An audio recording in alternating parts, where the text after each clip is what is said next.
तुलसी का पत्र कब चढ़ाना चाहिए और कब नहीं चढ़ाना चाहिए, इसके विषय में बताइए।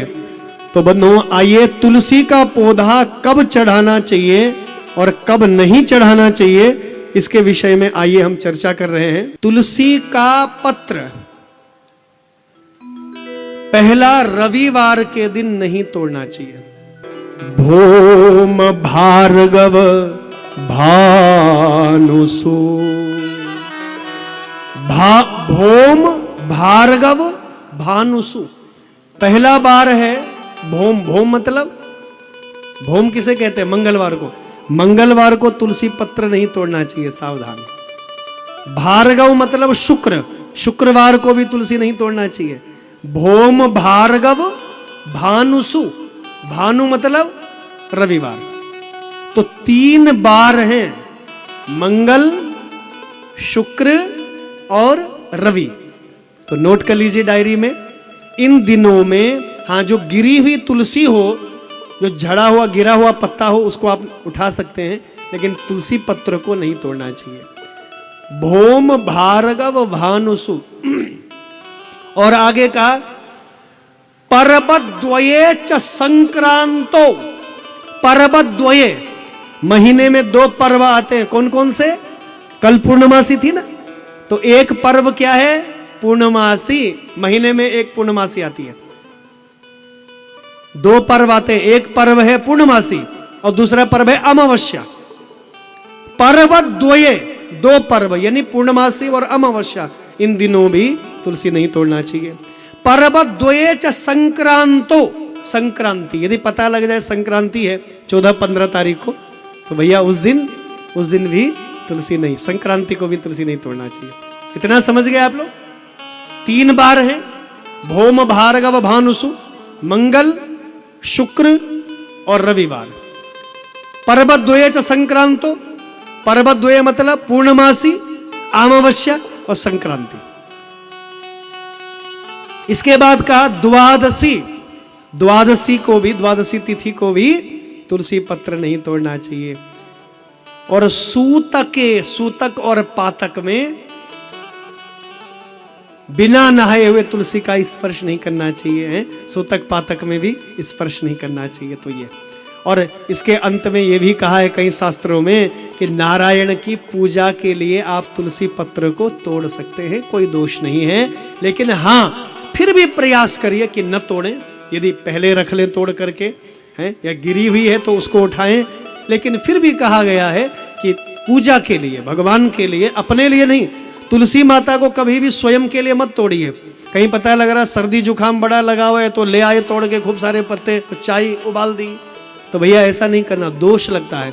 तुलसी माता का जीवन केवल भगवान के लिए है, केवल भगवान को अर्पित करिए और तब आप तुलसी माता को, तुलसी का प्रयोग आप कर सकते हैं।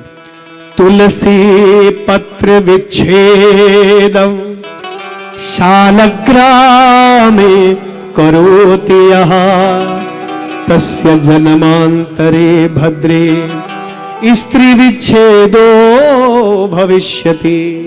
इसीलिए कभी भी लड्डू गोपाल से, ठाकुर से तुलसी को अलग मत करना, तुलसी जी को चढ़ाना। और जो लोग तुलसी अलग करते हैं उनको धर्म पत्नी का सुख नहीं मिलता है, वो रोगी बनते हैं, इसलिए ध्यान रहे। तुलसी पत्र विच्छेदम शंख हित्वा करोति यः, भार्याहीनो भवेत रोगे स्यात् 7 जन्मसु। 7 जन्मों तक धर्म पत्नी का सुख नहीं मिलता, वो व्यक्ति रोगी बनता है। जो व्यक्ति तुलसी और शंख को भगवान से अलग करते हैं, तो शंख बहुत प्रिय है। और ध्यान देना, मैंने देखा है घरों में लोग उल्टा रखते हैं शंख, सावधान। शंख को ऐसा, मुंह जो होता है ना शंख का, जो खाली भाग होता है उसको ऊपर की तरफ होना चाहिए और उसमें जल भर करके रखना चाहिए। बिना जल के घर में शंख नहीं होना चाहिए, उसमें जल भरा हुआ होना चाहिए और सीधा होना चाहिए। मुंह ऐसा होना चाहिए, जो खुला भाग होता है उसको ऐसा ऊपर की तरफ रखना चाहिए। मैं देखता हूं लोग ऐसे उल्टा रखते हैं, दोष लगता है। और शंख के लिए कोई ना कोई आसन होना चाहिए, कोई प्लेट जरूर रखिए, कोई प्लेट रखिए, तांबे की प्लेट हो, कोई भी हो, लेकिन जरूर रखिए। उस पर बिना आसन के, बिना प्लेट के शंख घंटे को नहीं रखना चाहिए। आगमार्थं तु देवानां गमनार्थं तु राक्षसाम्। आगमार्थं तु देवानां गमनार्थं तु राक्षसाम्। सर्वभूतहितार्थाय घंटानादं करोम्यहम्। घंटा क्यों बजाया जाता है बताइए? आगमार्थं तु देवानां, देवताओं को बुलाने के लिए, और गमनार्थं तु राक्षसाम, हमारे अगल बगल में जो बुरी शक्तियां हैं उन बुरी शक्तियों को भगाने के लिए घंटा और शंख जरूर बजाना। और घंटे को किसी आसन के नीचे रखना। पूजा के जो पात्र, दिया जो जलता है ना, उसके नीचे कोई प्लेट जरूर रखना, तांबे की प्लेट रखना उसके नीचे, समझ गए? बिना आसन के न तो दिया होना चाहिए, न शंख घंटी होने चाहिए। कई लोग नीचे जमीन में रख देते हैं, बहुत बड़ा दोष लगता है, पाप लगता है वो।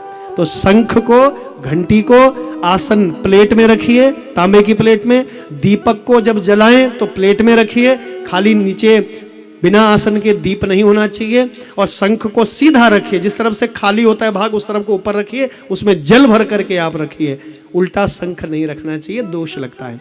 तो आइए, शंख और तुलसी भगवान को बहुत प्रिय है। बोलिए नारायण भगवान। आइए